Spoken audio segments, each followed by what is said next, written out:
think that anyone who's really interested in modern art would agree that the greatest work of art of the 21st century is Nick the Smoker's My Smoking History Part 1 of 2. I don't think I've ever been moved or changed as a person um, as a result of interacting or interpreting a work of art in the way that I experienced with this video. And I think that while Jacob fucking Jones carries on the torch of giving yourself an incurable disease as a work of performance art very admirably, and I'm a huge fan of Jacob fucking Jones, this video is really at the center of interpreting art, and I think it's important to keep that in mind. And sort of as a tribute to that, I think it might be interesting to give, rather than my smoking history, my reading of poetry history. Just because a lot of the time people that are really interested in poetry are academics, and it's pretty clear that they've gone through school. And so that is not how I really came to poetry, although school is an important part of it. And I guess school was the first part of it. Well, excuse me, my neighbor is riding his scooter. School was an important part of it. And so the first time I really remember interacting with poetry was in my 11th grade literature class. And one of the things that I really fucking hated about that class was I think that the teacher kind of hated me. And I think that she thought I was an idiot and that I wasn't somehow like the kind of person she wanted in her class. And so she did several things that I think were to humiliate me. One of them was when we read Pride and Prejudice, we all dressed up as characters, and I was forced to wear a dress and be like the mom or whatever. And I just remember having like a panic attack and then having to go talk to, my fucking Latin teacher as if I was a woman. And I really thought that was, it gave me a really bad taste just in the environment of reading these books. And another, obviously Pride and Prejudice isn't poetry, but at one point in that class we all had to read a poem in front of the class. And I remember two things from that. One is that this one kid read the love song of J. Alfred Prufrock and then interpreted it. And I just think the interpretation was so wrong that it gave me this really fucked up view of what that poem was about. And it took me a while to realize that was just some idiot's point of view. And the other thing is I had to read in front of the class this poem, To His Coy Mistress. And I've read this poem a couple of times as an adult, and it really is a lovely poem. But it's about a very deep kind of sexual desire for a woman. And to have an 11th grader read that in front of a class and not really give them any guidance on what that poem was about or how to interpret it just felt very cruel to me. And so for many years after that, I really wasn't interested in poetry. But in 12th grade, so the year after, I had a class with a particular teacher who was kind of like a classics teacher. So he taught Latin, and I also took Greek with him, ancient Greek, which is an amazing class. And he also taught a humanities class. And so in that class we read philosophy, and in particular Plato and Aristotle and Tolstoy really stood out to me as really interesting writers and thinkers. And also in that class, towards the end of the year, so these, second semester, senior year, good vibes, we went to the National Gallery. And I was excited to not have to go to class and just have a field trip, but I wasn't all that excited to go to a museum. But something about that day, just like everything kind of worked out, and I was just walking around with my friends, and we were having a good time. And we were kind of up on the bridge, which you'll know what I'm talking about. There's usually a Giacometti sculpture, but I think now there's like, I think there's the Giacometti and like this, like one of those clear sculptures with the condensation in them. And I don't know the name of the artist, but I love those sculptures, and I've seen them in a couple of museums. But we were up on that bridge, and this was, I really had never thought about art, but we were given this lecture by like the head of the high school or something at the school I went to. I don't, like maybe the principal, I don't even remember what she did. But she gave this like little talk, and I didn't listen to almost any of it, but we were in the room in the National Gallery where the Stations of the Cross, which is a Barnett Newman piece, they have all 12 of the canvases in this room, and we were sitting kind of in the middle of it, and I think I was sitting on this bench, and just like kind of not even like disregarding the art, but just kind of like in my head, I was always somebody who's just like, just kind of thinking about bullshit. And I remember tuning into what she was saying, and one of the things she said was she comes to the National Gallery every single weekend. And so, if you live in DC, it's kind of a nice thing that you could just go to this museum every single weekend. And the contrast between how bare and simple those canvases were, and how deep one would have to be involved in the whole project of art to keep going back to the same museum every weekend, kind of had this effect in me where it made the whole thing seem very delightful. It made me think like, I would like to come here. It's so nice and clean in museums and quiet, and everything looks so pretty, and you can just really think and be a person. My favorite way of existence is when I'm in a museum. And so I didn't know any of that yet, back then, but I started to feel it. So then later, when I'm on this bridge with my humanities teacher and a couple of my friends, he points out that the National Gallery East Wing is all designed around the principle of a triangle. And it's the shape of the building is two triangles that form a trapezoid. And within all the architecture, even like the lines of the negative space that like the bridge and everything makes, so all these triangles, and everywhere I looked there was another triangle. That almost sounds like what people describe when they're on LSD, which is kind of funny. But I was just like a kid in a museum, and all of a sudden I just had this great day looking at art. And I remember two things from that. One is that in the East Wing we looked at this Dubuffet painting. And although I really don't care about Dubuffet now, I'll always be indebted to this particular work, which was called Le Ronde des Images. And I looked at it with a couple of my friends, and we literally looked at this fucking painting for like close to an hour. But what was really nice about it is we kept having nice things to say. It kept being interesting. It wasn't like we were trying to figure out what we were feeling. It was just we were noticing things and describing interesting parts of how we thought about stuff. And another really nice part was a guard came over and started talking to us. And the museum guard is almost like a symbol of the like exclusion and kind of like unfair, I don't know, maybe like control over how you should act that a lot of people think of when they think of museums. And this was just such a nice experience where this guard came over and had heard us talking and gave their opinion. And what's cool about guards is a lot of them do not care about art at all, but they look at it all day, or at least it's in their like line of sight all day. And they just always have really interesting opinions on paintings. And so the guard talked to us, and then one of my other friends came over and just started sharing his opinion. And we had maybe been talking about the painting for like a half hour at this point. And I just remember all of us being like, shut the fuck up, you don't know what you're talking about. And it was kind of funny, and we were kind of making fun of him a little bit, but it was also like, bro, don't come over here and like be like, oh, I get it too. Like we had figured some stuff out about this picture, and it made it feel like if he was immediately moved by it, then what we were doing was kind of useless because we had kind of gotten to this point. So that was a really interesting experience. And then later we went over to the West Wing. I think we went out and got Potbellies for lunch, and I had a nice conversation with the kid who I had been kind of mean to in front of the Dubuffet about the Suicide Boys. I figured out that he also liked Suicide Boys, which was cool. But we had lunch, and then we went back and we went to the West Wing, and it was really interesting how dead and old all that painting felt after looking at modern art. And I think I've always had, not necessarily a bias, but a preference for modern art. And I don't really get why people, like generally younger people, want to learn about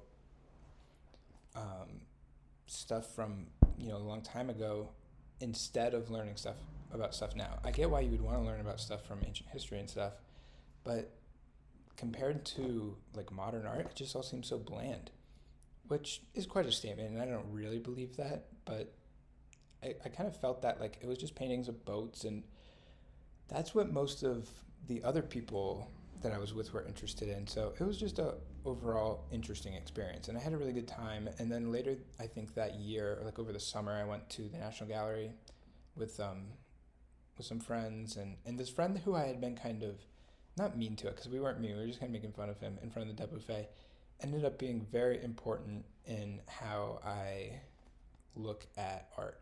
And I love going to museums with this kid. And so he's not, it was an interesting first experience of not trying to prevent someone who was like new to it from fully enjoying it, but recognizing that the experience of a painting doesn't have to be immediate, that you can have a experience with the painting that lasts multiple years. I, in some ways, don't feel like I'm done looking at Stations of a Cross because I've only really considered about 8 of the canvases, and I think they're 12.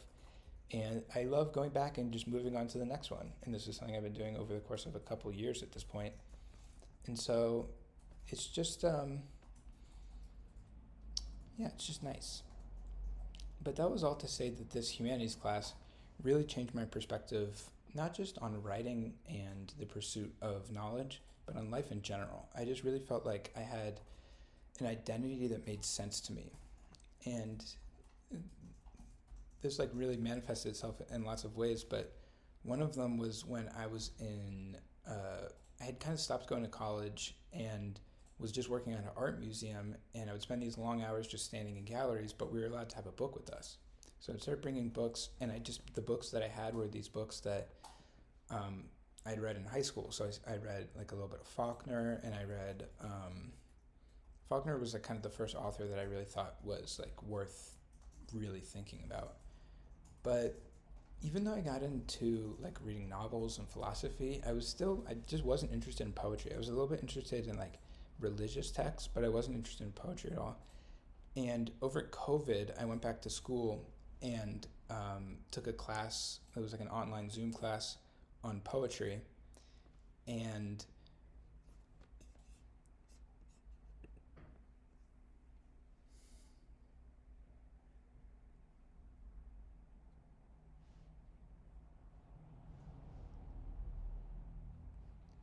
the experience that I had, I think, might be valuable to share because it shows that you don't have to be immediately fascinated with poetry to eventually become fascinated with it. So even if it seems like something that is just a little bit interesting but mostly boring, I think just the way that my reading poetry history evolved, I think will be helpful I hope it will be helpful to listen to, but I also think it would just be helpful for me to kind of go through and really kind of think about what I've read and why I was reading those things over other things.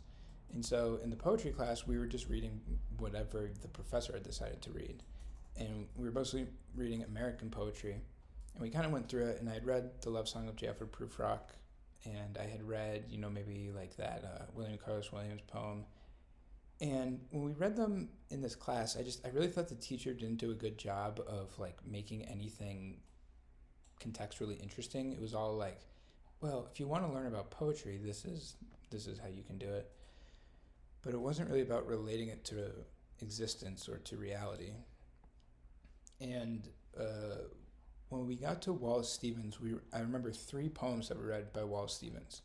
And at this point, I have a lot of thoughts about all of them. But when I first read them, they all to me seemed extremely strange. That was like definitely the overwhelming sense. It wasn't that they were bad or good or interesting or beautiful. It was just they were like kind of in the way a lot of interesting conceptual art makes you really aware of everything else because of how weird it is. Reading Wallace Stevens, especially when you don't understand anything, is kind of like somewhere in the middle of reading something in a different language and reading something you understand. Like the individual words and kind of like phrases make sense, but a lot of times it's really unclear of why he's saying that or what the point of the poem is. And so the first poem that I think is a perfect example of that is The Snowman, because it has a wonderful turn of phrase and some very interesting ideas at the end, but it kind of like goes nowhere or almost like turns in on itself. And so it's not that it's unsatisfying to read, more that it seems like a kind of mystery, or there's a sentiment that is very easy to relate to, but the sense of the poem or like the meaning of it, what it's even really about, is very unclear.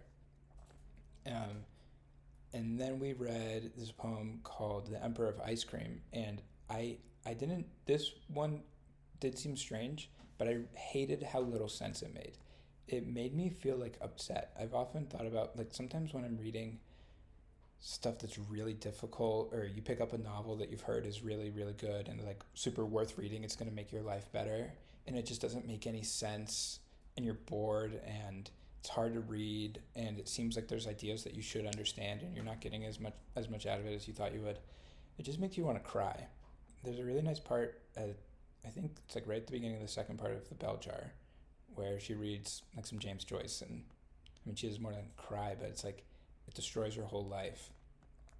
And that can really happen with literature. It can just like break you, and it doesn't break you from being so distressing. It just breaks you from making so little sense, and it makes you feel kind of insignificant or confused. It makes me feel very confused, and this poem made me feel that way. And what I think so interesting about The Emperor of Ice Cream is that it doesn't just not make sense. It makes this like negative kind of sense that, like I said, is painful to try to interpret. But all you need to know is this simple fact about what it is about. Like almost like what, if it's a really blurry camera lens, what is he pointing the camera at? And once you figure that out, it's super interesting. It's actually a very lovely poem. It has a nice kind of like aloofness to it. And it's obviously kind of one of those Floridian poems. And I love thinking about ice cream as this. I think the name is what part of what makes it so confusing, because the banality and the sweetness and the just like separateness from serious thought that ice cream represents doesn't work next to the word emperor. So, and that title already kind of pisses you off. But anyways, then the last poem we read was really the one that had a real effect on me. The Snowman too, but this one, Of Mere Being, which is the final poem that Stevens ever wrote. And what's so interesting about it, or I don't even know if I have anything interesting to say about it. What I have to say though is that when I read this poem, compared to The Snowman and The Emperor of Ice Cream, I kind of got what was going on. It was like, okay, and I think my professor might have mentioned, I don't know if he mentioned this was, like, he wrote this as like kind of a death poem, which is sort of like a tradition that a lot of haiku writers would engage in. And there's very, very nice death poems by people like Matsuo Bashao. And what was so interesting to me about Of Mere Being was that even though I liked it, for the rest of the day I thought about other things. And then the next day we had class, and I don't remember what we talked about during that class, but I was sitting afterwards, and I was just sitting on my bed, and my dog was sitting next to me, and my dog has since passed away, and that sort of makes this experience even more potent. But all of a sudden, while I was petting my dog, I didn't have a vision, but I had this, like, the way it didn't overwhelm my sight, but it overwhelmed my like feeling, and I kind of like instantly had a memory. So I don't remember having an experience of this, but I kind of have a memory of having a memory, which is something that's described in C.S. Lewis's memoir, which is actually kind of worth reading, surprisingly. But I had this memory of a phoenix that was made of fire, that was larger than like a nebula. Like, this wasn't like something big compared to us. This was like something big compared to the entire, like, all of space, maybe even bigger than nebula, like huge. And it was just this bird with fire-fangled feathers dangling down, and it was so overwhelming but so peaceful. I was with my dog, and I just remember this moment of pure clarity, thinking about what happens when you die. Because the palm at the end of the mind kind of represents the mind itself.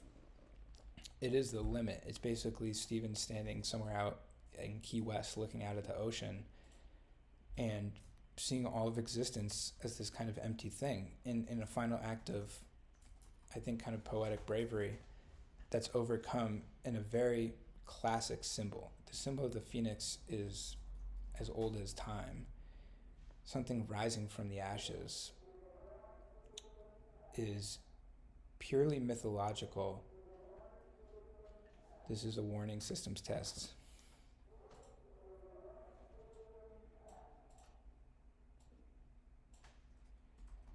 All right, well, that's over. Well, anyways, so even that experience, even though now I'm describing it as this kind of overwhelming thing, I kind of moved on from it. But from then on, I wanted to read poetry. I was like, okay, well, if that's there, I want to read poetry. But I didn't want to read any American poets yet. I didn't want to read like French poetry. What really appealed to me was haiku, because I don't even remember what my first experience. Oh, there's the warning system test. I've always thought the warning, like that sounds like the beginning of whatever that George Gershwin song is, and it makes me love listening to that song because it gives the whole song this energy of like a disaster, but in a very beautiful way.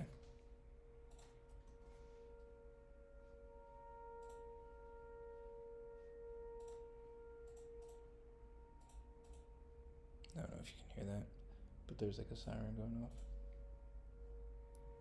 Sounds like the beginning of some sort of weird, like conceptual symphonic piece. Somebody with like an electric flute or something.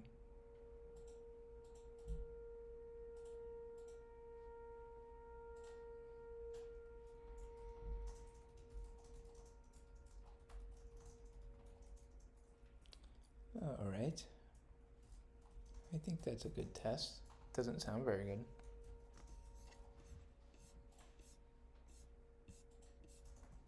I'm gonna pause recording until this thing's done. All right, well, the warning system thing is done. And what was I talking about? I'm still going. Well, I was talking about that experience reading Wallace Stevens' poem. But what's kind of interesting is the experience came after reading a poem. And what's kind of weird about Wallace Stevens is that the subject of his poems are often at the end of them structurally, but are kind of represent the beginning of them conceptually, which is kind of a cool idea. But anyways, I got into reading haiku, and god fucking damn.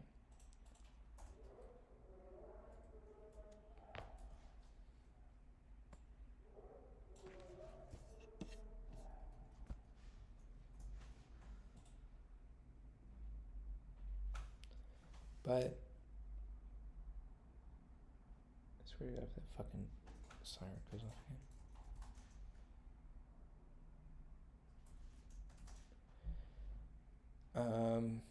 Anyways, I'm just gonna keep talking. Haiku reveal a very interesting aspect of not just poetry, but of life and of existence, which is that if you concentrate your thoughts on something very particular, you can achieve an effect of a very profound moment. And so haiku, when they're really at their best, aren't about interesting metaphorical ideas, but are about real life experience. It's about seeing dew on a grass blade, or about seeing a cicada on a chrysanthemum blossom. A lot of times the best poetry is not necessarily about thinking, but about creating an effect in you that makes you feel content in your existence.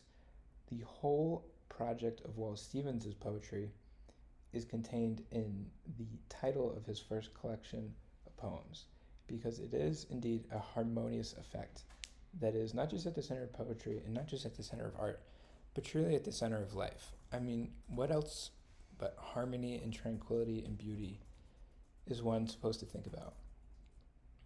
And haiku just represents such a nice aspect of that. And what I really remember about haiku isn't anything in particular. This is a warning systems test.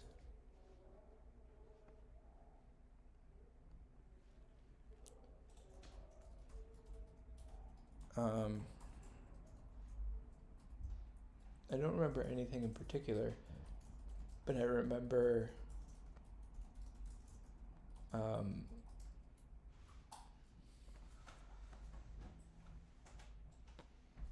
I just remember walking around the forest and it being kind of a rainy summer, And I traveled to Vermont that summer, and the whole world was made of all these little haiku moments.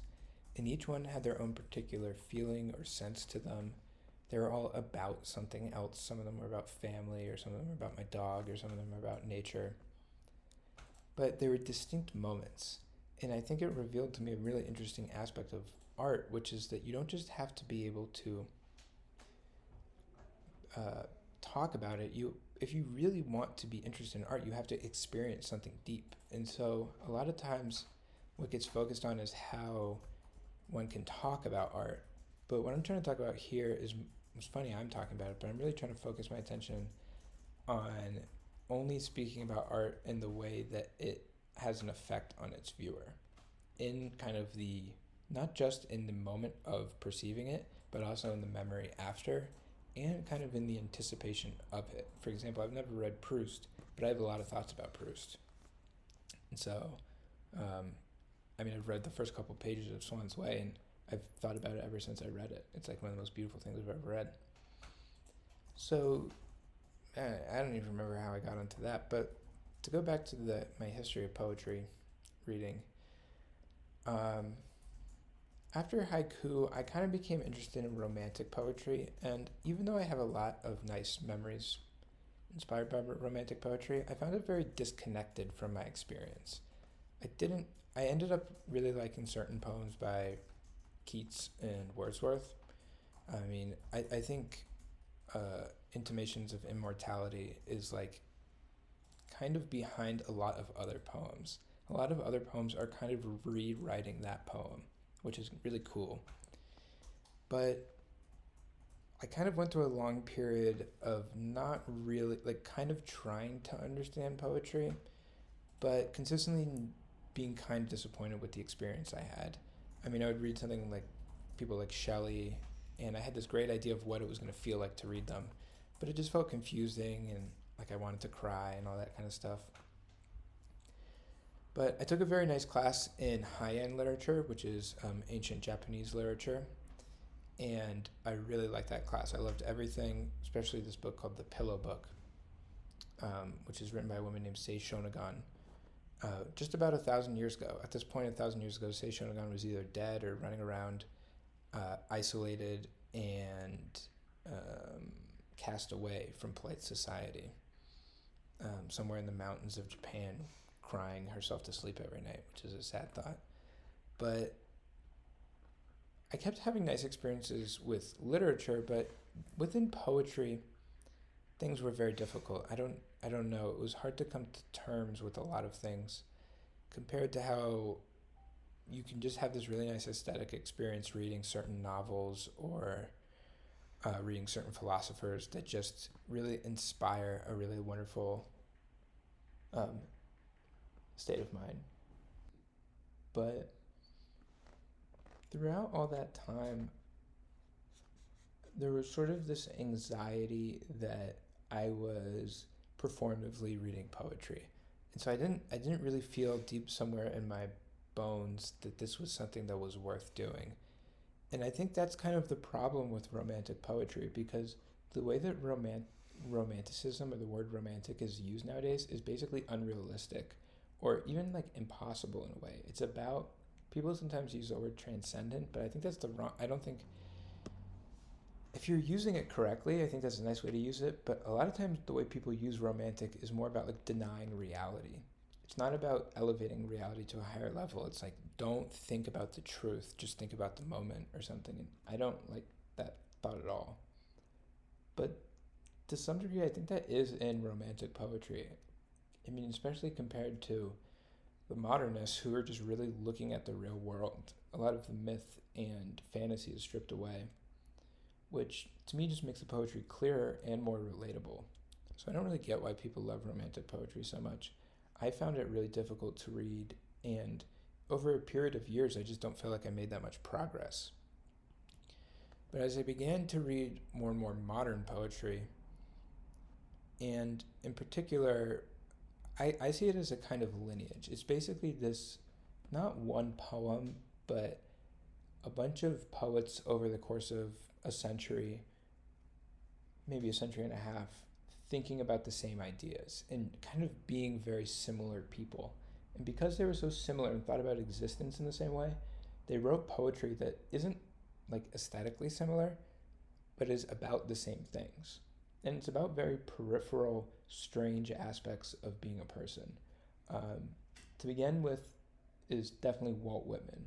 And Song of Myself can be thought of as sort of the eruption, the 1850s version of the song Out of the Blue, which is just like a pure artistic vision that is so beyond one's own experience that he says at the end of the poem, I'll stand somewhere waiting for you. And the whole point of the poem is kind of trying to, in that moment of reading and of thinking about the poem, be a kind of Whitmanian person and just be aloof amongst the grass and the trees and be one with nature, but don't deny anything. Don't and also don't deny the evil parts of yourself. One of the most beautiful passages in Song of Myself is when he describes being a capricious kind of an ocean. There's tides and there's waves and there's depths and there's shallows and there's all sorts of strange things in an ocean. And that's simple compared to the way a human brain works. But the metaphor is so revealing.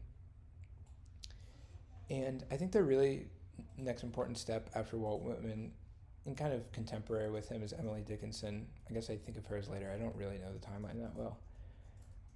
And after that, there might be kind of a gap. And all kind of together, I think of T.S. Eliot, Ezra Pound, and Wallace Stevens. And I kind of think of them as this trio of like fascist, terrible people that for some reason wrote the greatest poetry that has ever existed. And it kind of reveals this double-sided part of people that like you can't just judge people and treat them a certain way because you think you know what they went through.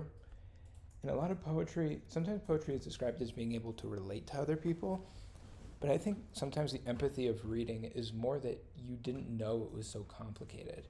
You learn about someone and you're like, oh, I can't relate to that. I didn't experience that. And so you feel empathy not for the exact experience, but just for the fact that they are a person that also has to deal with all the difficult parts of existence. And so while especially somebody like Pound, their political beliefs aren't just unforgivable, but are an undeniable smear and taint upon their creative work, and probably rendered a lot of the work unreadable. Certain early poems by Pound are not just amongst the most beautiful poetry I've read, and not just amongst the best literature I've read, but like such a clear vision of existence that my whole being is changed. And I think after Song of Myself, I think before it in terms of influential prominence, but after it chronologically is The Wasteland. And if you're going to read two poems, like period, just read Song of Myself and The Wasteland, and just read them over and over again. And you could read poetry until you die just reading those two poems. There's so much there. And I think I got into all these people over the past couple years, and it's not that it made sense to me, but I didn't have to try to like it. It was just so fascinating. And what it really made me think about was that within the realm of poetry and those specific authors I'm talking about, I think after those authors, I don't know if there's authors who I've really read all that much, so I don't know if I can say that like their whole career is maybe all that interesting, but somebody like James Merrill has a poem called, I think, A Timepiece or something, and it's just literally, like, I think about it every single day, where the woman swinging in the hammock, and it's just like certain of his poems are so amazing. Certain Elizabeth Bishop poems are so amazing, especially the one To Marion Moore, which I also think about all the time. And I think anytime you think about Walt Whitman, you end up thinking about Elizabeth Bishop for that reason. Certain Sylvia Plath poems, I definitely think there's one I think called The Babysitters that is just a fantastic poem. And having favorite poets isn't about limiting yourself. It's just saying that, like, you're going to pick one or two, to just have the collected poems of and just read over and over again.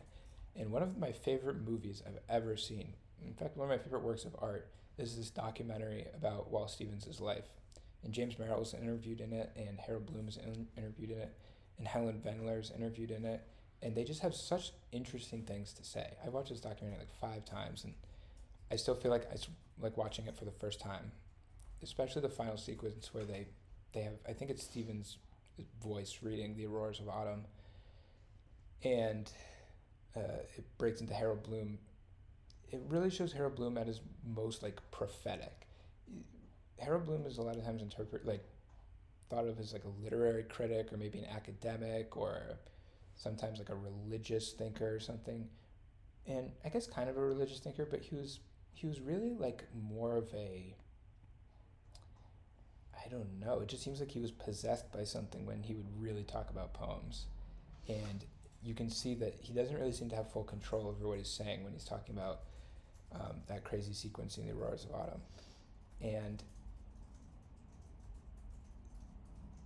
when you're reading these poets, what becomes interesting about them isn't some sort of aesthetic experience. It doesn't need to be disconnected from whatever else you're doing through the day. And once you read like a decent amount of poetry, just maybe like 10 or 12 really good poems, you'll see the way they all connect to each other, and you'll see that there's these thoughts that people since ancient times have been trying to come to terms with. And you realize that you don't necessarily have to read poetry all day. That's the other thing I think might be helpful to put out there, is that I don't necessarily read all that much poetry, but the poetry that I do read, I like to read over and over again so that certain lines start to kind of become stuck in your brain. And I like to just talk to people about poetry. And most people don't want to talk about poetry, which is hard, but I have my girlfriend to speak to and certain other writers that I know that, but no, I don't really, I don't know. It's really hard to talk about sometimes. And a lot of times it's talked about if it's some aesthetic, like kind of luxury that like people get to have. But I don't think of poetry in that way. I think of poetry as something that people have been doing since ancient times, that isn't as essential part of life as the culture around eating food or the culture around bathing or whatever. Like, it's just part of your day at a certain point. Even if you don't read a lot of poetry, certain thoughts by some of these authors have just especially The Wasteland. I feel like The Wasteland is just such an interesting way of thinking about the universe. It's a very modern way of thinking about it. And I guess that's kind of my problem with some people that only read older authors. It's like, I don't know, wasn't there a point to modernism? Like, why are you so interested in Renaissance art, for example? Like, wasn't there a point to what people in New York and people in Paris and then people in Tokyo or fucking whatever, there's a lot of cool art from South Korea, but wasn't there a point of all of that? Or was it all useless? Or are you saying it's all just whatever you're interested in? I don't know, it's an interesting question. But that's kind of where I am now, I guess. I guess there's 3 main phases of my poetic history, which were haiku, which lasted for about 6 months, then a long kind of unsuccessful attempt to understand romantic poetry, like people like Blake, people like Shelley, people like all those dudes. And then I also think sometimes it's overwhelming because there's so much poetry out there. It's just like, holy fuck, how am I going to read any of this? But I love returning to haiku because you can read like 2 haiku but spend 30 minutes with them. Read one and just sit there and let the moment be affected by that poem. That's really what haiku is about. I don't know if that can be extrapolated to other poetry, but that's definitely what haiku is about. And reading romantic poetry, I don't know, it's too enveloping, and it made me think about things I didn't really, not that I didn't want to think about, but it wasn't enjoyable to me. It was like, especially Blake, I just didn't understand any of it. But I also hated The Wasteland for a long time. I would say the first 3 times I read it, I hated it. And then one day I was kind of a day in the middle of winter, but where I live, there are certain days where in the middle of winter it just feels like spring, and there'll even be like flowers or whatever. Maybe it was like early spring, actually. Yeah, I think it was early spring. It was like April. Yeah, it was April. It was right at the beginning of April. That's the whole point of the fucking story. I'm an idiot. But it was right at the beginning of April, and so the flowers had come out, but it was this kind of already an overcast day, and I was taking the bus really early in the morning, and I was waiting at the fucking bus stop, and it started not just raining or snowing, but like ice raining. And on all the trees and like shrubs and even on the sidewalks, you kind of got that like where it's like the ice like sits on stuff. So you must know what I'm talking about. Like it's kind of like it looks like dew, but it's actually ice that's like frozen to the leaves or whatever, or the petals of a flower. So I saw this bush of, I think it was, I don't know, like hydrangeas or something, and they were all frozen with this ice. And I just thought April is the cruelest month, and it made sense to me. All in that moment, it just made not just that line, but why someone would write a poem like The Wasteland. And um, like for example, like just to dip your toe in the wasteland, just to think about something for 1 second. The poem is dedicated to Ezra Pound as Il Miglior Fabbro, which apparently means the better craftsman. And the poem isn't really written by anyone. It's a bunch of quotes and kind of like interpretations or interpolations, I guess, of older poetry or of ancient myth or whatever. And it was this long poem that is then like cut down and cut up by Ezra Pound. And in some ways, I think that makes Pound a greater, not poet, but artist than Eliot. But Eliot, I guess, is a better poet. Um, well, but that's just like right. That's literally just in the fucking dedication to the poem, and whatever that thing says in Greek is like so creepy, and I think that Sylvia Plath was a big fan of T.S. Eliot, and I think that probably like whatever that says in Greek, is I think the whole point of the bell jar. Or I think the bell jar is kind of a dramatic reinterpretation of a similar idea, just of that one little part of the wasteland, but even probably more of it. But that's just dipping your toe in. That's just in the first little bit of it, and then you get that amazing first part in Madame Sosostris, and instantly, if you're just willing to accept that it doesn't have to make sense, but there's infinite amounts of things to learn about it, you can just have a wonderful time. Every time I read The Wasteland, it's just like I think something different about it. And that's so much better than a poem being about an exact idea or an exact experience. Although something like haiku, I guess, but even haiku change. It all depends on what you've seen that day and how you're feeling, but whatever. Um, so I guess that's my kind of my reading history with poetry. I'm trying to think of, I guess those are the things that stand out in my mind the most. I have read a lot of other things here and there. I've tried to read some French poetry, but I think there's a certain anxiety about translations that I don't like. And I've tried to read a lot of people that I have tried to read that I don't like. I think it's not that I've cast off their poetry forever, but just sometimes you're not ready to come to terms with certain authors, or you end up getting interested in something else. And so I think that's really okay. Um, but yeah, I don't know. There was kind of a period too where I was really I had read like Harold Bloom's book, um, what is it, How to Read and Why maybe or whatever, but it's got some poems in it, and there were certain of those ones that I really liked, and he kind of has cool taste in poetry. I mean, I don't think it's worth reading any of his books, especially his like compendium or like the anthology or whatever. But if you listen to him talk about poetry, it's just like whoa, it makes you really think. And I'm going to take a short break, but I just want to preface that that was all an introduction to what I want to talk about um, in regards to Julian Casablancas' music, because I think my whole perspective on his music won't make sense unless you understand that I'm really into this poetry, and kind of makes sense that if you like this poetry and you also like music, you'll want to understand how they relate to each other. And sometimes I think it's kind of assumed that it's a simple relationship, or that there was a very natural progression of modern poetry to modern songwriting. But I don't think that's true at all. I think there's a lot of anxiety of songwriters being obsessed with the idea that what they're doing is vapid and meaningless. And a lot of them probably don't even admit that to themselves, but I think, I'm not saying that's an overwhelming thought for all songwriters, but it must be a part of it. I think that's a part of writer's block, which is a very common experience. And with regard to Julian Casablancas, I want to particularly make the point that First Impressions of Earth is their best album, is the Strokes' best album, and the best album that like he is the creator of. And I don't just want to convince you of that opinion. In fact, I want to convince you that by explaining my opinion, I want you to think that that's not true.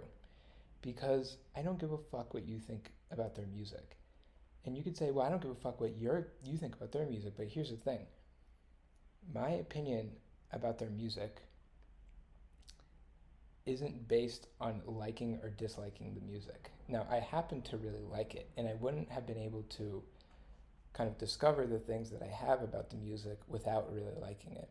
But there's a lot of the Strokes music and a lot of Julian's music that I really dislike. But in direct contrast to that are certain songs and certain albums that are so beyond the scope of being interesting that they become infinitely interesting. It's sort of as if a black hole opens of thought in which one, like you're having a bad trip on shrooms, you just obsessively think about an ever unraveling idea. And if that seems strange to find in the Strokes and in the Voids, I would say I agree. I didn't expect to find that kind of thought behind Julian's music, but if that's there, it means something very important, because if what I'm saying is true, the First Impressions of Earth is their best album, the way that that is to be best interpreted is that Julian Casablancas released two of the greatest albums ever, Is This It and Room on Fire, and then wrote as like the third to the trilogy, not just one of the greatest albums ever, but one of the greatest works of art I've ever got to experience. And the whole world just thought it was boring. So imagine writing two albums that are like two of the greatest things ever, and then you stand in front of the world and say, this is my creation, this is the way that I feel about existence. Because what First Impressions of Earth is, well, his first impressions of Earth. It's life up till that point. And it's this extremely dark but ever expanding vision of kind of a nightmare. There's a nightmare of whoever the beloved is rising up gray and old and still wanting to be in love with him, but him realizing that time has passed in a way that is irreconcilable. And so that kind of an experience, when presented to the world, in my opinion, should be, it's like, the problem with people's interpretation of art is that so much of it is that like this stuff sucks. And it's totally forgotten that this is all about enjoying life. This is all about being happy. This is all about finding delight and tranquility and beauty and a certain kind of transcendence, but even more than that, mysticism. And I think that Julian's music is very influenced by a very interesting kind of mysticism. And it's just such a full vision of reality. And so the only way that I can interpret the release and the reception to this album is that of an artist achieving the greatest possible end of whatever form they're working in, and essentially being disregarded. Not just being like said that this is bad or wrong, just saying that this is boring and I don't care. And one of the most insightful lyrics on the album is him kind of saying what his girlfriend said to him, which is like, she said the music was bored and detached from your heart. And that is kind of the problem with Is This It and Room on Fire. The music is detached from his heart. He's trying to isolate and detach himself from whatever is going on. But that's a very common human experience, and so a lot of people relate to those albums. But what happens in First Impressions of Earth is that rather than further detaching himself or reestablishing the relationship, he attaches himself to the relationship of detachment. And this is sort of a Kierkegaardian way to basically find kind of like an inner depth. It's like a way into the inner regions of your psyche, is understanding your relation to your relation to your relation to your relation, whatever. And it totally overcomes the creative struggle of those first two albums. And as much as I love those two albums, they just sort of they don't pale in comparison to how they sound. In a lot of ways, they sound better. Like I kind of agree that there are some harsh and weird sounding songs on First Impressions of Earth. But what is a work of art? What is a piece of music supposed to be if not something to sit there and listen to?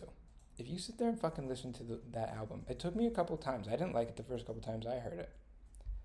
But if you sit there and fucking listen to that album and hear what he's saying and disregard it as boring, I think you're disregarding one of the most important parts of the human experience. And I intend in the second half of this lecture to explain that idea. So I'm going to take a brief break, but I will be right back.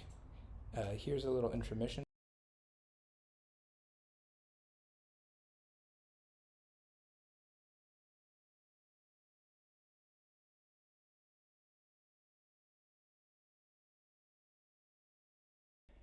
Um, but I guess what I want to talk about now are the specific ways in which one can interpret first impressions of Earth. And if what I'm saying is true, that a sort of black hole of interestingness opens, the basic idea is it's the kind of art that you can keep coming back to. It's the kind of thing you can form an identity around. And as I said about Walt Whitman, that he forms a kind of sense in which you want to be a Whitmanian kind of a person.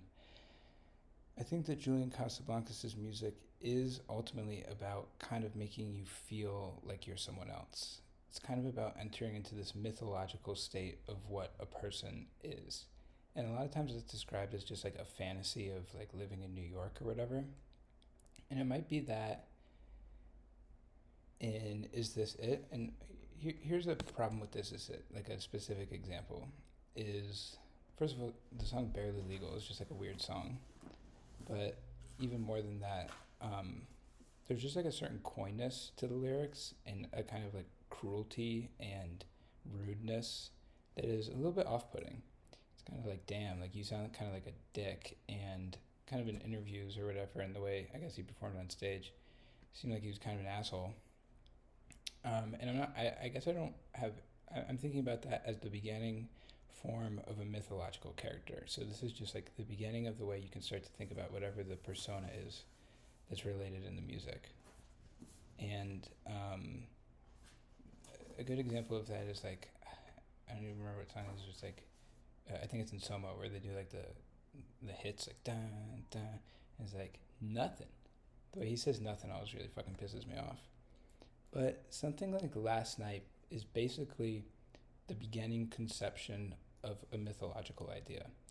And you may say, oh, that's not what it's about. It's just him fucking writing random shit and singing about relationships, and he's just another songwriter. But think about this.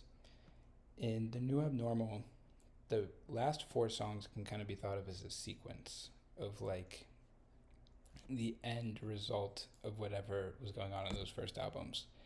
And so the song At the Door can be interpreted as the same door that he leaves in the song Last Night. And what's weird about Last Night is, I mean, I don't even know, like, I've listened to the song so many times and I don't even really understand exactly what it's about. But in the first chorus, he's basically saying, you don't need to worry because I'm just going to leave. And your problem will be solved because it won't be there. And so he says, you know, don't care no more. I'm walking out that door. And in the same kind of sentiment, he keeps saying, and I saw it when he performs live, when he says, how no one's going to understand. He says, me, I don't understand shit. And it's like, that's just kind of that sentiment of Is This It? It's just like, I'm angry, but I'm cool, and I'm just making music and going out to clubs and performing and in love with some girl. And what's interesting about the Strokes, and particularly Is This It, is like the whole romantic aspect of it, or like whatever people find enjoyable and lovely about it, is just in the music and in the tune and in the melody. But if you listen to the lyrics, it's really like a really, like I said, disconnected, detached sense of reality.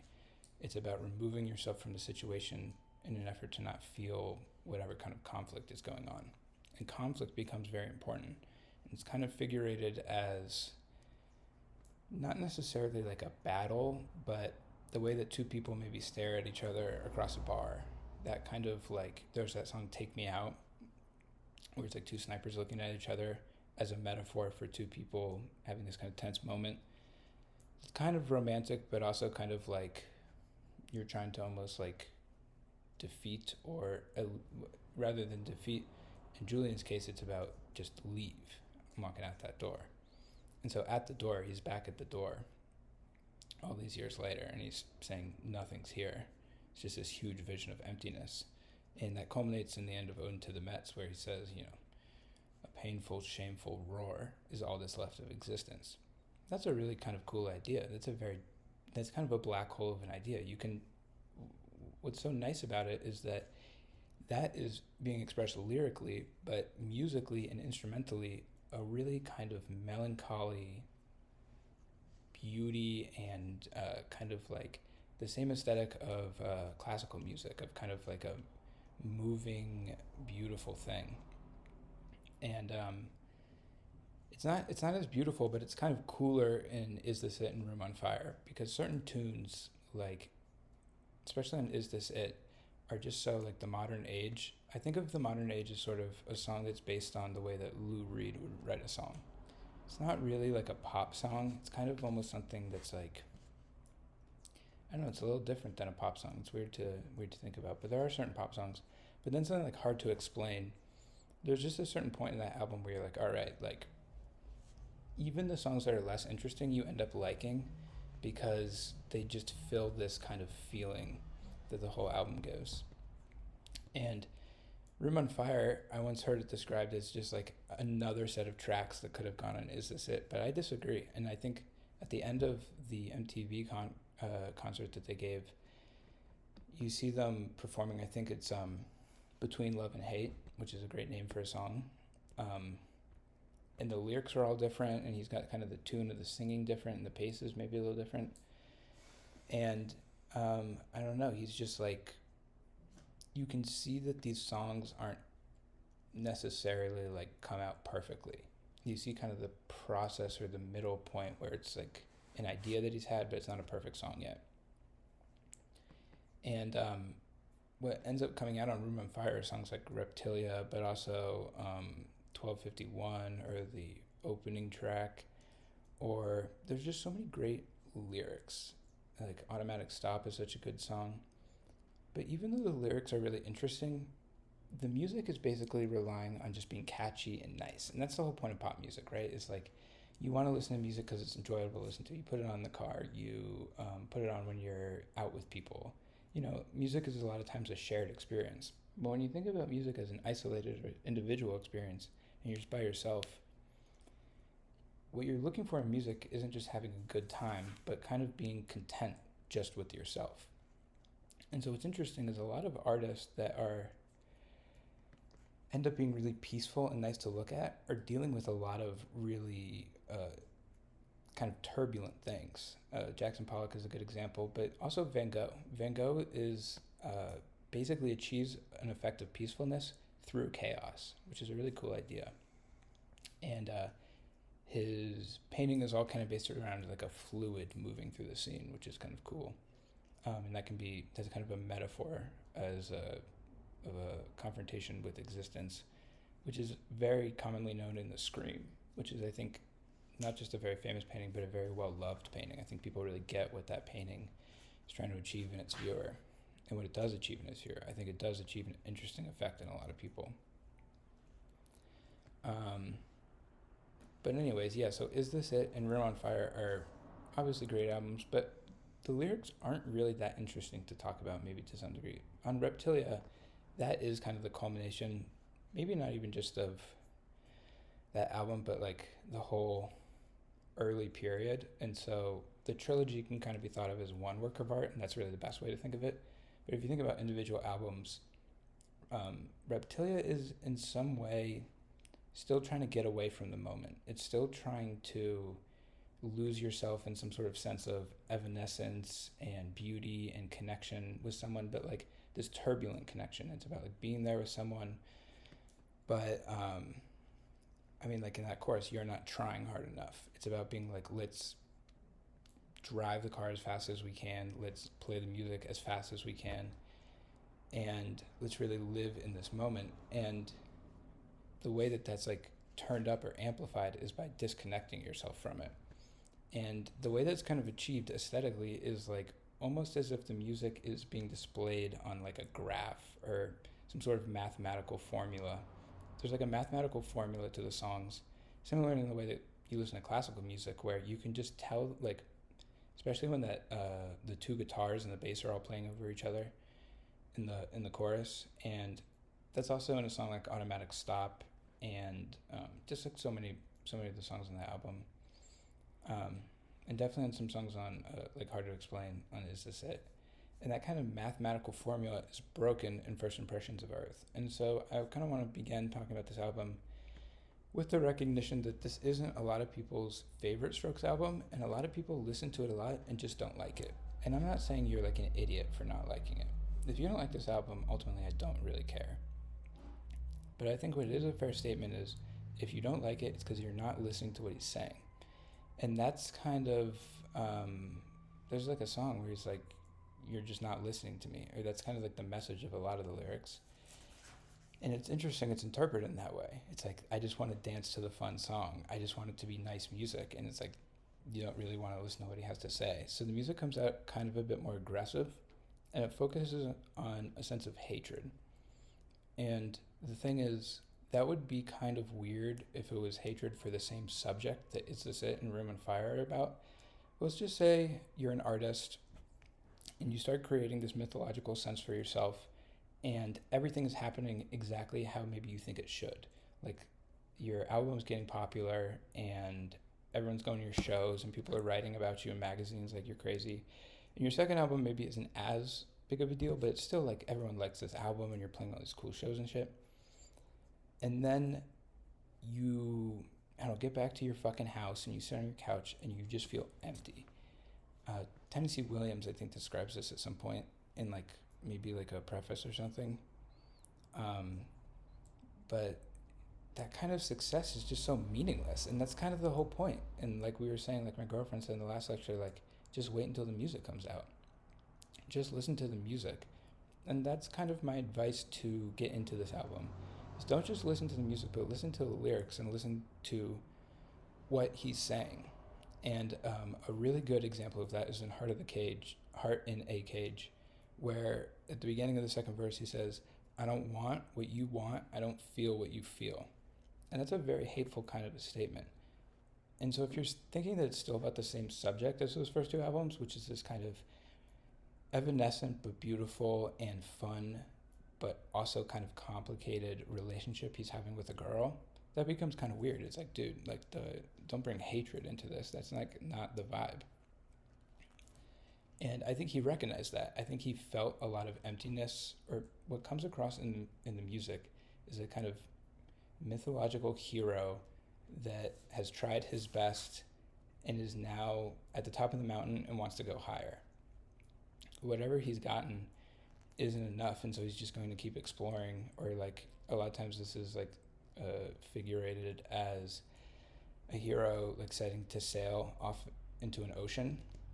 But in modern poetry, like in the love song of J. Alfred Prufrock, it's maybe not the hero in that case, but the subject kind of drowning amongst mermaids. And that's kind of idea of a mermaid, of like some sort of mysterious and intelligent, but ultimately like painful to interact with, like beloved, is a very old idea. That's not something like Julian Casablancas came up with, but it is something that's in a lot of poetry. And it really relates itself to a lot of cool stuff. But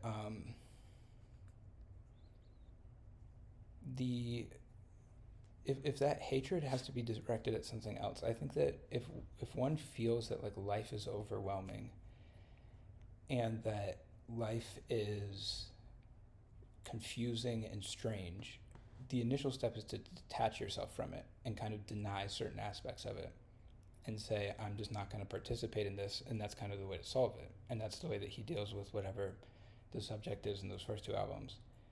But if that detachment doesn't keep away whatever you're trying to keep away, you get something like Wallace Stevens, which is a very cold, brutal view of existence. But like I said with Van Gogh and Chaos, that kind of brutality is offset by the beauty of the experience. So Wallace Stevens' poems are a lot of times about flowers and skies and the way that trees look and all sorts of beautiful things, but people think it's like this ghostly, unrelatable thing. And I think a lot of people find First Impressions of Earth unrelatable. But the thing is, I think it's a very artistic idea to take that hatred, whatever hatred you're feeling, it doesn't matter what, everything, and you direct it in an artistic way. And you get, I think, in modern art, like basically a satanic character. You could even say an Ahabian character might be more accurate because it's not so much about God. Like Ahab hates a whale, and it's not really like the whale seems very intelligent, but you really don't see the story through Ahab, and he's always kind of a distant figure. And in the imagination, you can't really relate to him because who would want the kind of life that Ahab leads? Who would want to be on the ship? And so living life through Ishmael becomes so much more tranquil and beautiful. I mean, I think about when he's up on the mast and just looking out over the ocean, or especially in the early passages. I love the beginning of Moby Dick when he's with Queequeg in the inn and smoking in the bed and everything, and it's just so perfect. But that kind of a character, what is often described in music is that really good music makes you feel related to someone. It makes you feel like you are close with someone. And that's very true. I experience that all the time.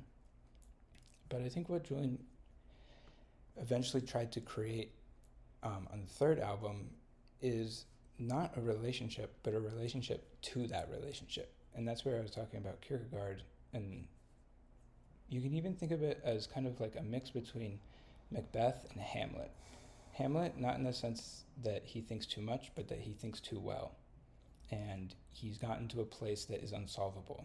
It's sort of like a physicist coming to some sort of strange conclusion. And I actually think some premises of physics are very important to understanding the Strokes. For example, there are certain like defined spaces that string theory can exist in. And you can think of that kind of defined space as the way that certain songs on First Impressions of Earth, and especially Room on Fire, exist in. Especially Reptilian 1251. Like they exist in a very certain state of mind. And if you think of that mind as a form of space, that's kind of a cool idea. But because he's establishing this relationship to a relation, the hatred can be directed not towards any sort of individual subject, but the hatred itself becomes the subject. And there's quite a lot of hatred on this album, and I think that makes it immediately unrelatable. And I think that is expressed in the songwriting of the melodies and of the tunes and of the drums.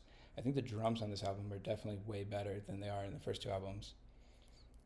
And I think the whole sound of it is just so, to me, classically the Strokes, and they have like the same catchiness and beauty, but the fantasy and the romance of it is taken away. It's no longer about like, oh, we're like this cool indie band from New York. The influence of heavy metal and of fucking everything that is happening in the universe collapses in on itself. And you get a song like On the Other Side, which is, again, a classic kind of Lou Reed style song. It sounds like a kind of song that could be on, I don't know, the self-titled Velvet Underground album. But it's just like a full conception of what it means to be a person. And so listening to it, it's not just that it sounds nice. It's not just that you're walking around and it feels good. It's like you're coming to terms with the fact that on the other side, no one's waiting for you. And it's a really nice thing to write a song about. And it's very ambitious. And like I said in the first part of the lecture, this is sort of the creative apotheosis, or the final statement in a weird way. Although Out of the Blue kind of revives it in a way that probably shouldn't be possible. But it does kind of disappear in itself. And that's why I really didn't like the album cover at first. But I've come to really like the album cover because it represents that kind of black hole. And you can think of, is this it? I mean, they thought it was a picture of the Big Bang. I don't think that is what it is, but it is some sort of picture of particles moving in space. And a lot of people complain that the album cover changed, but apparently, I think, at least from what I've heard, they wanted the album cover to change for the American release. And I first didn't like that album cover, but I actually have grown to really like it. But if you think of the not just aesthetic project, but the project of ordering reality that an artist engage in, think about the way that reality is ordered in First Impressions of Earth. It is not until the final song that the nightmare that is at the core of the whole creative vision is revealed in the song Red Light. And the whole song of Red Light is kind of like a classic thing that Julian wrote a song about, which is like, if you're not having fun, we're at a red light and you can get out of the fucking car. And that's a really mean kind of thing to say to someone, and that meanness is still there. But what's weird about that song is there's these little parts of it that sound like it's like a Beatles song, or almost like a classic kind of like, he says something like, all the girls could never make me love you like you do, or something like that. And it's such a mean thing to say when you're like feeling bad about a person. So the meanness is still there. But in that song, it's clear why that meanness is there, because he says the sky is not the limit no more. And when the sky is gone, when you've climbed to whatever the top is and looked beyond it, there's just kind of this vision of a blank, cold existence, which is figurated as the beloved, as a kind of ghoul or zombie, which is a really creepy thing. And that doesn't come until the very end of the album. But then you look back on songs, I mean, here's a really good example of that being kind of manipulated with. This is a lyric in a part of a song, a passage of a song, that if you're going to say that effect exists, what I said about Red Light, think about this. In the song Eyes of the World, there's a certain part where it's just like a classic Strokes guitar solo. And what it makes you realize is that certain of those guitar solos they basically express a kind of love that can't be put into words. And that's something everyone talks about. It's like people understand that's what music's about. And I don't really get why that isn't more like a part of why, like, maybe thinking about that isn't more a part of why people, when they listen to First Impressions of Earth. But I don't know. And so that song, it almost kind of sounds like this one fucking One Direction song. And it's just like a beautiful little love message that's just in the form of a guitar. It sounds like an android or some sort of like weird space thing talking and just trying to say something sweet. But then he comes back and all he can say is, what I love about that song is there's all these things that are eyes, right? And so there's eyes, eyes, eyes, eyes, eyes. And it makes you think of everything looking at you in the surveillance state. But more than that, kind of existential awareness of things happening and almost kind of erupting and going away. And that keeps going, and he keeps saying it in this kind of boring voice. But it sounds cool, and he's a good singer. And keeps going and keeps going, and you keep waiting for him to scream. And he does it on the first chorus, so you know it's going to happen, but it goes on longer and longer. And then finally, when he opens up his voice, he says like something like fears to tranquilize. And the idea of tranquilizing and of putting something to sleep, of something is out of control, and so you're going to kill it. And that's why the song Under Control is such a good song. It's a more naive way of looking at control, which is like, just let me go, let me be me, right? I don't want to waste your time. We're under control, like, let's not, if we're under control by all these other things, let's not control each other, which is more kind of naive than it is in the whole kind of sentiment of First Impressions of Earth. But yeah, that whole end of the song is just it comes to such a cool place, and it's so fun to bob your head to and listen to. So it has that kind of funness, and I guess I don't really get. And I listened to it for a few times. I think kind of the problem with it is the reason why I think people don't like it is because what he's saying isn't immediately interesting. And so none of the lyrics in themselves make sense. But take, for example, like what I said earlier in Heart in a Cage, or the song Razorblade. A lot of people really like that song, I've noticed, at least from what I've seen on the internet. And the chorus of that song is like, my feelings are more important than yours. And it's such a dumb thing to say, but in the context of what he's talking about, it becomes so creatively interesting. And so what becomes ultimately interesting about First Impressions of Earth isn't just what came before it, but what came after it. How can we look back on this album that came out in the beginning of 2006, I guess? How can we listen to it nowadays? I'm not just trying to say that this is the best album, period. I'm just trying to talk about why I like it so much. But I guess I would say the point of me sharing this opinion isn't so much to convince you that it's true, but to kind of illustrate a kind of depth that can be interpreted in a work of art. And so if you think about the music that came later, think about Out of the Blue. And I've kind of talked about the song as like one of the great Julian Casablancas songs. But I really think of it as one of the great works of art I've experienced. And what I like so much about it is the feeling that it makes me have. And you may say, well, you were just talking about all this stuff where it's not about just walking around feeling good. But that song doesn't make me feel particularly great about myself. In fact, it makes me not think about myself. It's a song that's finally focused outward. And what's weird about that is he's just recounting his experience on the road. But think about something like Jack Kerouac, who no one was living that kind of life like he was. I mean, he was a very individual kind of person. So many people related to that, not the experience, but the attempt to be an individual. And that's what Out of the Blue does, is it finally defines himself as an individual that isn't filled with hatred. And especially like when that song comes back, and I love the recorded version, and that's definitely what whatever's on Spotify I've listened to the most, but I would really encourage you to watch this version that he did with the Roots. And there's something about when everything comes in after he says, I love the lines, and I think this is kind of at the core of his music.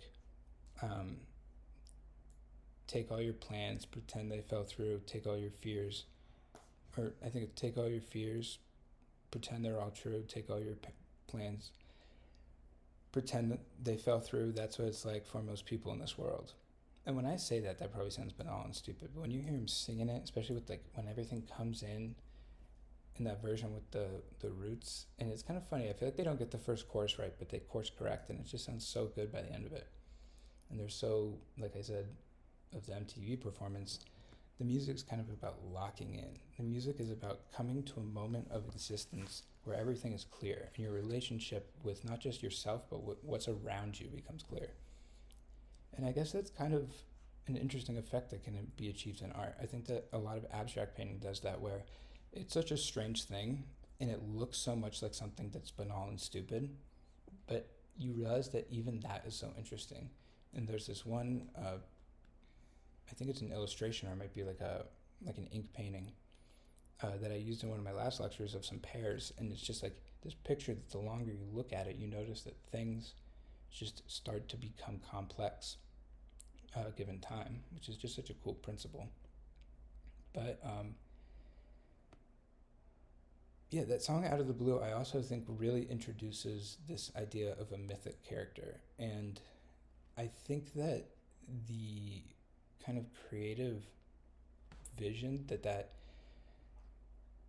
creates an interpreter of the song is amongst that of just other great works of art I've seen. And so I'm not trying to overstate like the importance of the music. I'm just trying to elevate it to the same level that other kind of, I guess, creative geniuses have achieved in the past. And I think if we hold music to that kind of standard, the whole conversation will become more interesting, and people will like listening to music more, and maybe they'll be able to even relate to the subjects of music, things like relationships or ambition or whatever, in a healthier way.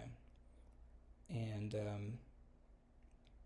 yeah, I guess that's just some thoughts. I guess part of the project for an intermediate art enthusiast has to be to take certain subjects or certain artists and just think about them until they stop becoming interesting. And so if what I'm saying is correct about First Impressions of Earth, that it's kind of this black hole of thought that one can just keep returning to, all that means is that basically every day you could throw on that album. Maybe not every day. I mean, there's just so much good music out there. And let me use another example just to kind of zoom out for a second.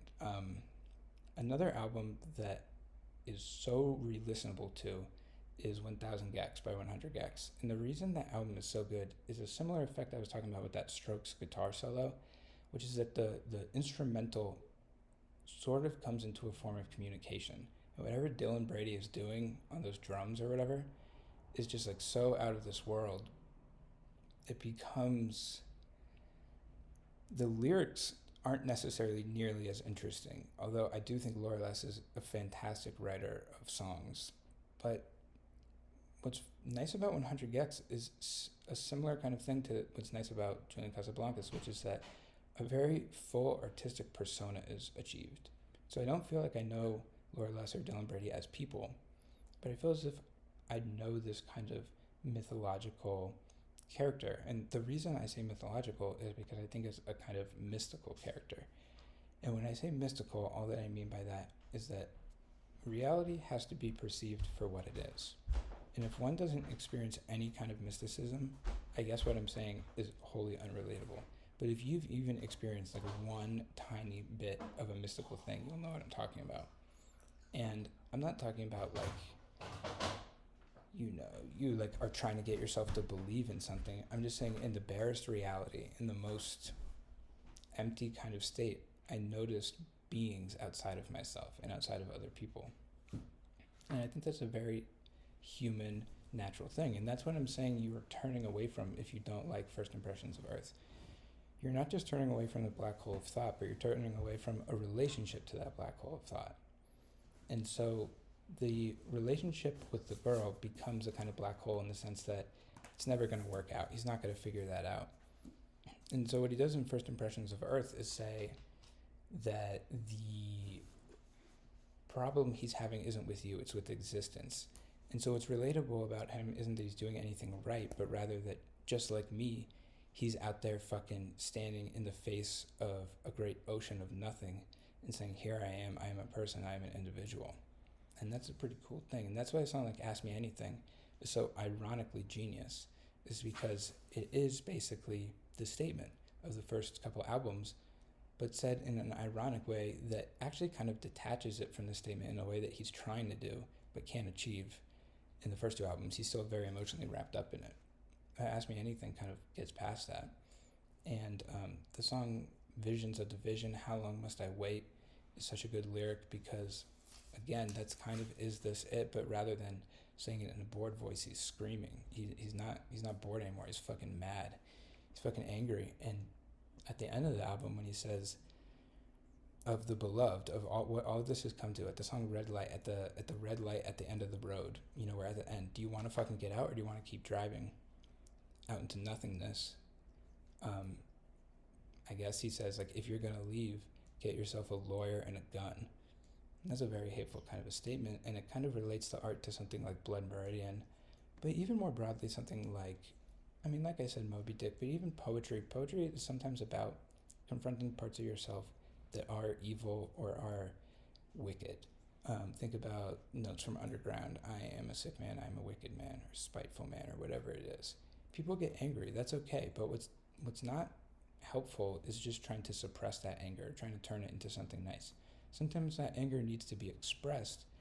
And what's interesting is when he got angry and the music got angry, but also got way larger and more ambitious, people basically turned away from it. And what I would say about that is there's an evil version to what art is, and there's an evil version to what Julian Casablancas achieves in his music, which can kind of be metaphorized or figurated as the judge dancing at the end of Blood Meridian. All people ultimately want to do is dance around with some fun dude and, play music, and that kind of Saturnalian effect is very natural, and it's a nice part of life.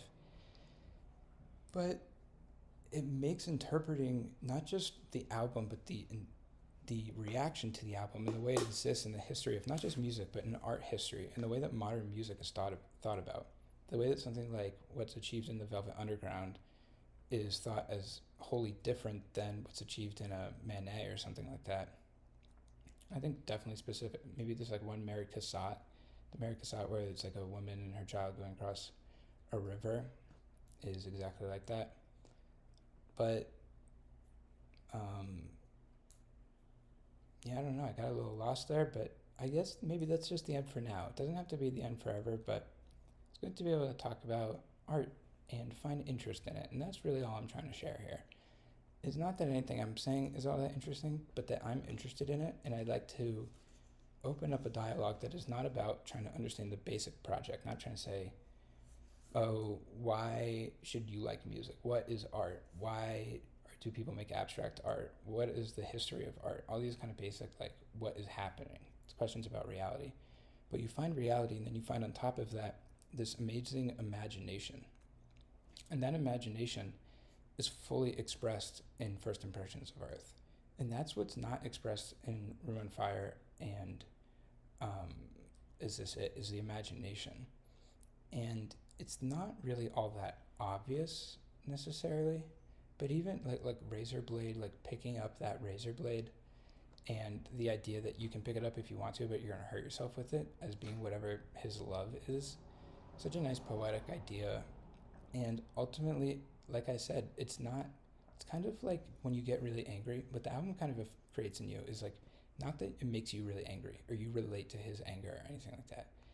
Kind of is the same experience as when you get really fucking angry about something and you're really pissed, maybe about like politics, or you're pissed about something that someone in your life did. You're just mad and you remove yourself from that situation. You say that those feelings that you're having, those feelings of hatred and anger and frustration and meaninglessness and pain are just feelings that are going to go away. And you are able to, even in that moment, remove at least a part of yourself and see it as a thing. The thing that happens in First Impressions of Earth is he removes himself from the situation of being in a bar, like I said, locking eyes with the girl or something like that. He removes himself from that situation and he instead takes for a view all of existence. And it's the first time politics really come into, which ended up being really important in the Strokes. It's kind of cool or in the Voids. And it's kind of cool. That's my neighbor again running his dumb fucking scooter. But obviously the Voids get really political, but what's interesting is when he writes music about politics, it's almost kind of ironic because he's just saying like, oh, fascism bad. Like, he's not trying to make any sort of deep political statement. And as the music is more political, he starts playing with this idea that words are meaningless. So you get like curious, like, okay, or wink, wink. Like, I like how as the song goes, the chorus becomes more and more slurred and you can't understand what's happening. Those are songs on the album Virtue. But let's leave First Impressions for 1 second and go to the song Think Before You Drink. And here's basically my point, is that one could listen to that song relating it to the rest of music and saying compared to, I don't know, like Marvin Gaye or whatever you're fucking listening to nowadays, jazz, classical music, sound art, but like music, shit you'd find on Spotify, Taylor Swift, whatever. It's kind of in comparison to that. But if you take the song Think Before You Drink and you compare it to maybe, like I said earlier in the part 1 of the lecture, Intimations of Immortality, it's the exact same vision. It's looking back on childhood and seeing a kind of control of the universe being taken care of. And then seeing that vision disappear, that vision of control and order and beauty and harmony disappearing into pollution, and that what they taught you in school was all lies. And what it comes to is basically not a feeling, like in the Voids, it's more a feeling of sadness. It's a feeling of sadness and fleetingness and all sorts of things. But that song, especially you think about the final chorus, before the final slaughter, please stop and think, you can lead a horse to water, but you cannot make him drink. What kind of a statement is that? Is that something that you should think about in relationship to pop music? Is that something you should think about in relationship to memes and whatever you see on the internet and watching videos of the Strokes on Instagram or whatever, heavy metal music, whatever? Should you think about it in relation to that? Let me say it again. Before you lead a horse to water, please stop and think, before the final slaughter, please stop and think, you can lead a horse to water, but you cannot make him drink. That's a very apologetic view of humanity. That's no longer an angry vision. That's no longer hatred. That's saying that what people need isn't just to be led to something, but like a kind of care and a kind of, before we kill everyone else, I mean, before we just blow up every child and every single poor person and we keep oppressing people all over the planet and we keep exploiting just labor and everything if people are just continue to be evil and hateful people, sort of the kind of people that are expressed in First Impressions of Earth, that kind of angry hatefulness, that kind of nightmare vision of reality, people continue to be like that, that will be the final slaughter. That will be everything ending. But the next lyric kind of compromises that. It kind of says, makes you realize that, like, it kind of relates it to something like Crime and Punishment, where there's the vision of the horse being beaten to go faster, but it's just killing the horse. And there's no reason to be cruel to nature. And in that way, there's no reason to be cruel to yourself. And what's nice about First Impressions of Earth is that rather than being cruel to himself and like reconciling, he just removes himself not from the situation, but from the relationship to the situation. And the way that he does that is establish a negative relationship to his relationship to the relation. And in doing that, you get all sorts of really interesting lyrics and figurations of reality. You get all sorts of interesting metaphors, and I really encourage you to just listen to the album, listen to the music, and listen to the way he's using metaphor and not just transcending reality, but taking reality and manipulating it. And what it becomes is just this infinite black hole of thought. And like I guess that song says, like, I can lead a horse to water, but if you don't like this album, it's not for you. And I'm not saying this is water, I guess. This isn't the source of everything. This is just an idea. So if you're to take anything from this, it's nothing I said about Julian Casablancas or any other music. It's that you should take your approach to art seriously. And I don't mean that in the sense that you're doing it wrong or anything, but I mean this as much as advice to you as advice to myself, which is just interact with art in a way that the interpretation of it leads to a better life. Don't understand it as a compromise with existence. Understand it as a way to establish your relation to the relation of existence. And that, of course, is a little bit ironically said, but all that really means is just think about shit. Like, don't be afraid to just sit in a room and think alone. And I need that advice myself. I'm not coming from a place of like knowing anything, but it seems like good advice. And I think you kind of get that from First Impressions of Earth. And that's why I think it's not just a good album, but it is worth interacting with. Because, I'm trying to think of some specific examples of lyrics.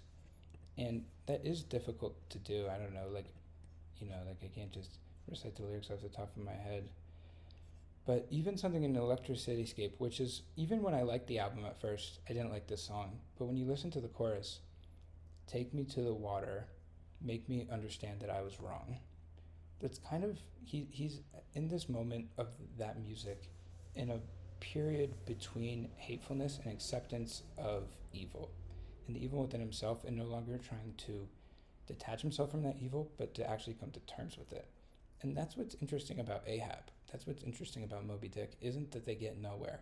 Like, they get there and they kill the fucking whale. I mean, the whale kills them, but ultimately the mocking bird, the raven or whatever, that is going to represent the triumph of nature over man, is nailed by Queequeg, the greatest character in the book, to, I think it's Queequeg, but I don't, maybe not, to the red flag or whatever. And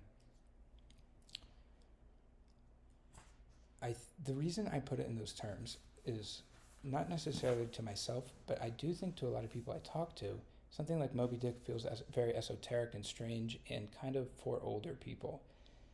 And I kind of agree with that a little bit, but I actually kind of see it more as if it has more to do with something like Julian Casablancas' music than Julian Casablancas' music has to do with like Charlie XCX.